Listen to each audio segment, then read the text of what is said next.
wala na tayong minomonitor na anumang bagyo or low pressure area sa loob ng Pag-asa monitoring domain. Pero inaasahan pa rin natin, palalakasin pa rin itong bagyong dati nating minonitor na si Obet na nasa labas na ng monitoring domain ng Pag-asa, ang southwest monsoon na magdadala pa rin ng mga pag-ulan dito sa malaking bahagi ng Luzon. Para sa magiging panahon natin ngayong araw dito sa Luzon, inaasahan natin makakaranas ng pabugso-bugsong malalakas na pag-ulan dito sa may Zambales.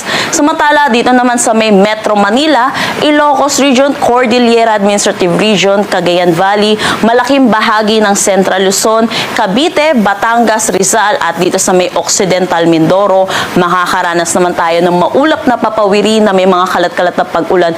Dulot pa rin naman ito ng habagat. Inaasahan naman natin sa nalalawing bahagi dito ng Mimaropa at dito na rin sa buong Bicol Region, magiging maaliwalas naman ang kanilang panahon. Pero inaasahan pa rin po natin yung mataas na tsansa ng mga localized thunderstorm lalo na sa hapon at sa gabi.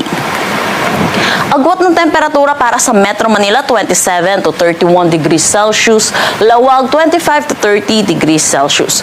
For Tuguegarao, 26 to 32 degrees Celsius. Baguio, 17 to 21 degrees Celsius.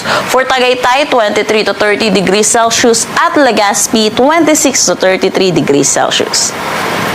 Para naman dito sa may Palawan at dito sa may Antique, inaasahan pa rin natin makakaranas din sila ng maulap na papawiri na may mga kalat-kalat na pag-ulan, dulot pa rin naman ito ng habagat.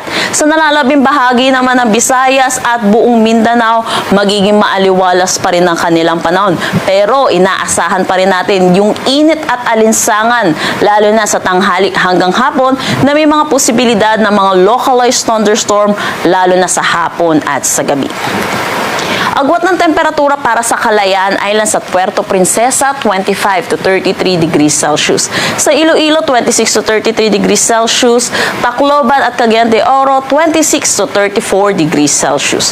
Sa Cebu, 27 to 34 degrees Celsius. Zamboanga, 25 to 34 degrees Celsius. At Davao, 26 to 33 degrees Celsius.